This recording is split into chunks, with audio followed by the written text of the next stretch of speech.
This is Talkin to America. Our special guest today is Len Savage. I'm your host, Aaron Zelman. Today we'll be talking about 5 years of document ATF testing abuses and errors from Glover to Olofson. If you want a semi-automatic weapon, that could be considered a machine gun by the new standards that the ATF is enforcing throughout the land. So we do encourage you to listen very carefully. Len, welcome to Talkin to America. It's a pleasure to be here, sir. Well, why don't we start with the basics, a little brief history about Glover and Olofson, and why the Glover case prevailed and why Olofson failed. Well, first thing I'm going to suggest to everybody is they see BATF fails the test. It'll be painfully obvious by the end of it. That's a DVD, and I suggest everybody see that because we don't know that there'll ever be another one of those. Yeah, the DVD is available from jpfo.org. And there's a lot of good information in there. Johnny Glover retained aggressive counsel, probably one of the best, Monroe Whitesides, and he secured a court order to videotape and document the testing and examination that took place. That's one of the reasons Glover prevailed. Olofson was not only denied this by the court, but he was also denied to have anyone examine the evidence against him other than the ATF. And he had court-appointed counsel that was unfamiliar with ATF tricks and deceptions that they present before federal courts.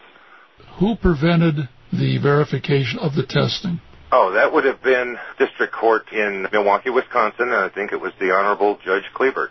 Okay, and he's also the one who sentenced Olofson. Yes, he is. All right, well, we'll get to that in a moment. I'm sure you want to cover it. Okay, I'm sorry, go ahead. In fact, Olofson's rifle was tested in secret.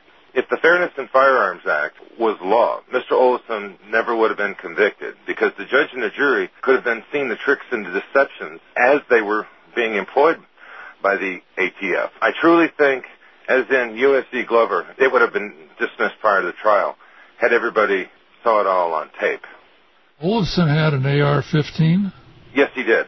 Maybe a little history on that would be useful, that particular gun that he had. Well, the AR-15 is the semi-automatic variant of the military M16 or M4 that's currently being used by our military. As a semi-automatic variant, it does not have what is called an auto-sear. An auto-sear is the mechanism that makes a firearm either a machine gun or not. If it has one, it's a machine gun. And if it doesn't have one, it's not. Olofson's rifle did not have an auto-sear, nor did it have a provision for one, meaning it was not machined out. There was not a hole for it to be mounted into his rifle. It was a semi-automatic version. As a piece of history, prior to 1986, most AR-15 semi-automatic rifles were made with M16 fire control components for a couple of reasons. One, mil-spec components last longer and work better. Secondly, because of the military market, there was military surplus of components, and it was economically cheaper to use those. And besides, everybody knows it doesn't work unless you have an auto-sear.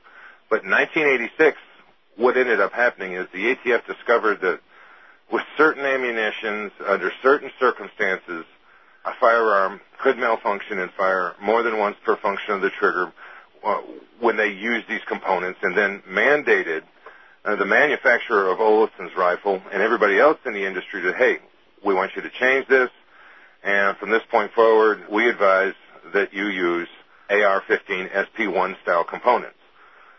It was never law, but the ATF did send it out as a circular to all FFLs and told them to knock it off. So it's documented they were aware of this problem, and Olympic was actually subjected to a forced recall, where they were forced to recall all the firearms that were built with these. So they were aware that this was a defect. Now, you want to talk about the specific types of ammunition that often aid the ATF in creating a firing issue? Well, sure. And what that is, the ATF employs, like I said, many tricks and deceptions. And that certainly falls under the category of trick or deception, of using rigged or special ammunition, or ammunition not designed for the firearm, knowing that the firearm will malfunction. Another piece of history on the AR-15 that'll fit here.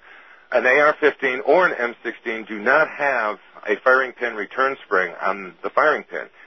It, in fact, relies on the primer of the cartridge, which is a hard military primer, to actually shove back the firing pin and put it in a position for the hammer to hit it. If you were to install the improper ammunition into this firearm, just the mere pressure of reset on the firing pin could cause the round to go off. Most times it would be in battery, which means the bolt is closed and locked at that point, and it could be catastrophic if it happened prior to the bolt being locked. You're going to be wearing an AR-15 bolt carrier for an eye patch. It's extremely dangerous and intrinsic to the firearm, every one of them. Are there any commercial brands of ammunition available in America that have soft primers? Oh, Light Magnum, yeah. And it's used for bolt-action, single-shot firearms. It is not designed for the AR-15 platform.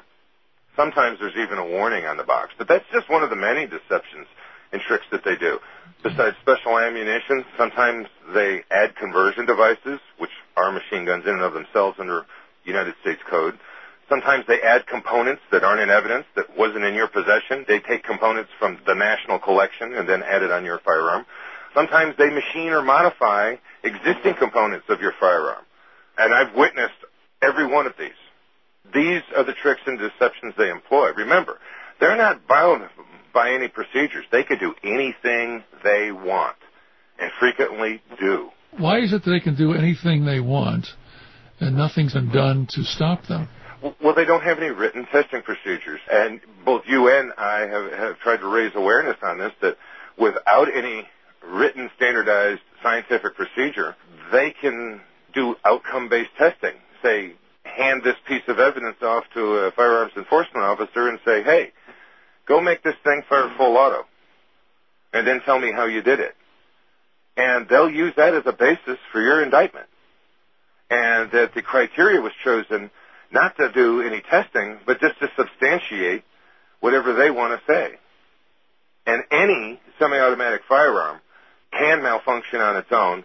Through modification, certainly could be made into a full auto weapon. And if, who's doing the wrong act here? You who submitted your semi-automatic M14, or it was seized and then submitted to ATF, and they machine off this part, and they go and get parts from this one and then put it in your gun, and then with all this manufacturing going on, claim that you were in possession of a machine gun because it was readily restorable, because they could figure out how to make it a machine gun. Well, newsflash, fellas, it's not that hard.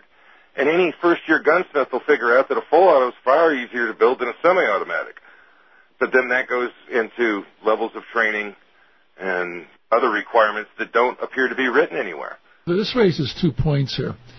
One, when we did the movie The Gang, we talked about a Wisconsin Congressman, Jim Sensenbrenner. He was the one who killed the legislation when he was in charge of the Judiciary Committee dealing with this type of legislation.